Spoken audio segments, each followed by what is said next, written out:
Good evening, everyone. Welcome to the channel. Before I begin, here are my disclaimers. Today I am going to give you an update about ZHONGSHENG Group Holdings Limited annual report. ZHONGSHENG Group Holdings Limited is a leading investment holding company that specializes in the sale and service of motor vehicles in China. The company operates a network of 4S dealerships for various luxury and mid to high-end automobile brands, including Mercedes-Benz, Lexus, BMW, Audi, Jaguar Land Rover, Porsche, Volvo, AITO, Toyota, Nissan, and Honda. In addition to vehicle sales, ZHONGSHENG Group provides a range of services to its customers. These include spare parts and accessories, repair and maintenance services, detailing services, and other automobile-related products. The company also offers sale and service of automobile insurance, making it a one-stop shop for all automotive needs. The company's comprehensive range of services makes it an essential partner for car owners in China. With its extensive network of dealerships and services, ZHONGSHENG Group is well-positioned to meet the growing demand for motor vehicles and related services in the country.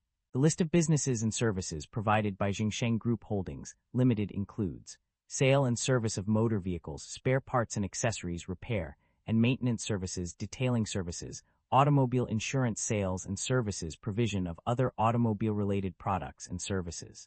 ZHONGSHENG Group Holdings Limited market capitalization of 20 billion is significantly larger than the average industry peer of roughly 2 billion. This shows that ZHONGSHENG Group Holdings Limited holds a significant advantage in their industry. ZHONGSHENG Group Holdings Limited trades at a higher price-to-book ratio of 0.41 times relative within the industry. While the stock does not screen as absolutely cheap, mixed valuation signals relative to industry peers prevent a definitive conclusion.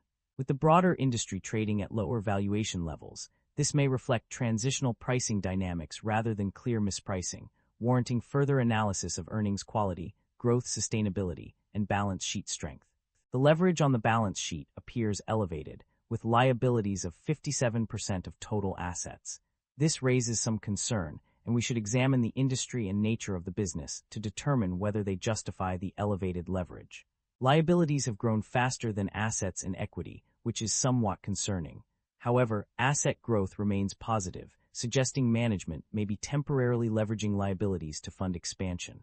Shareholder equity has grown consistently, but operating income growth is weak or inconsistent.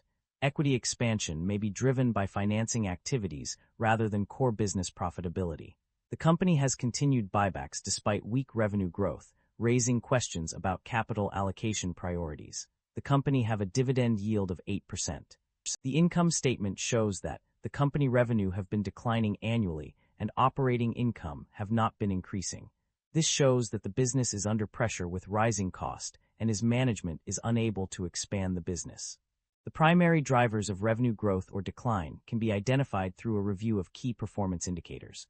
On the growth side, total retail sales of consumer goods increased by 3.7% year-on-year, while domestic new energy vehicle (NEV) sales surpassed internal combustion engine (ICE) vehicle sales. The collision repair market also expanded with a 9.1% year-on-year growth rate. Additionally, there was an increase in collision repair visits and a significant growth in the active customer base. On the decline side, motor vehicles sales decreased by 1.7%, while accessories and after-sales services saw a 4.7% decrease. Commission income plummeted by 38.7%. The pre-owned automobile business also experienced a slight decline of 2.2%. Furthermore, revenue from new automobile sales business decreased, as did the gross profit from pre-owned automobile sales.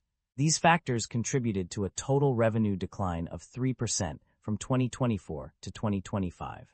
The net income of the company underwent significant fluctuations between 2024 and 2025.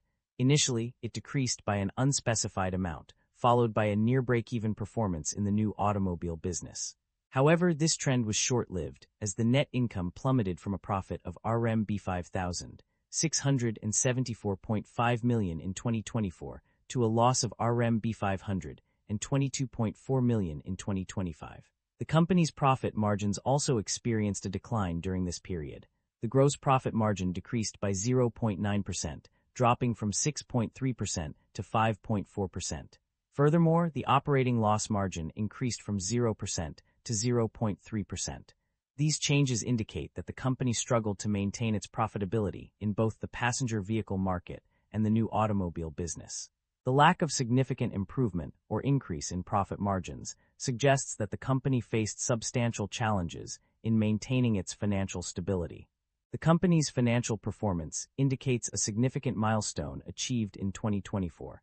One of the key highlights is the generation of positive operating cash flow. This achievement signifies that the company has successfully managed its expenses, optimized its operations, and generated sufficient revenue to cover its costs. This positive development is a testament to the company's ability to maintain a healthy financial position.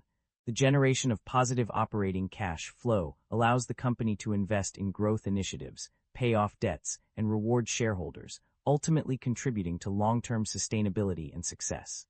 The company's debt level has shown a slight decrease from RMB 32,039.2 million in 2024 to RMB 29,538.2 million in 2025. This reduction is accompanied by an increase in pledged assets, rising from RMB 12.2 billion to RMB 13.8 billion. However, the interest expenses have seen a notable increase of RMB 81,808, with the total interest paid for bank loans and other borrowings rising from RMB 1,219,324 to RMB 1,301,132 in 2025. This significant change is attributed to debt obligations with floating interest rates, which has led to an increase in interest expenses despite the slight decrease in overall debt level. The performance of various segments in the market has been mixed, with some showing significant growth while others have struggled. New automobile sales have been a bright spot, with a notable increase of 15.6% recorded on page 10. This suggests that consumers are continuing to purchase new vehicles at a steady rate. Additionally, after-sales services have seen a substantial boost, with increases of 4.1% and 8.2% reported on pages 9 and 10 respectively. On the other hand, pre-owned automobile sales have been a major concern, with significant decreases recorded in both page 9, -19.4%, and page 10, 56.5%. This indicates that consumers are not as interested in purchasing used vehicles at present. Furthermore, accessories and others have also struggled, with large declines of -40.7% on page 9 and 60.5% on page 10. Overall, the market has shown some areas of strength, but also significant weaknesses. The company has a history of distributing its profits to shareholders through various means. One way it has done this is by paying dividends. The records show that the company paid out $604,604,822,000 in dividends for the year 2025 and $500,000 for the year 2024. In addition to paying dividends, the company has also been involved in share buybacks. In 2024, it purchased 193,649 treasury shares, indicating that it is committed to maintaining a healthy balance sheet and rewarding its shareholders through other means.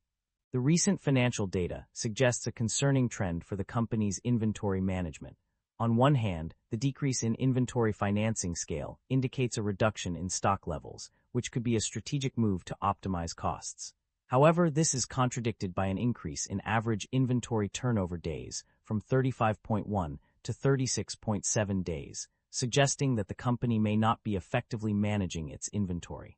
Furthermore, the significant write-down of inventories to net realizable value has increased substantially from RMB 11,142 in 2024 to RMB 89,757 in 2025. This indicates a potential issue with inventory management, as the company is having to write down large amounts of inventory due to it being unsellable or obsolete.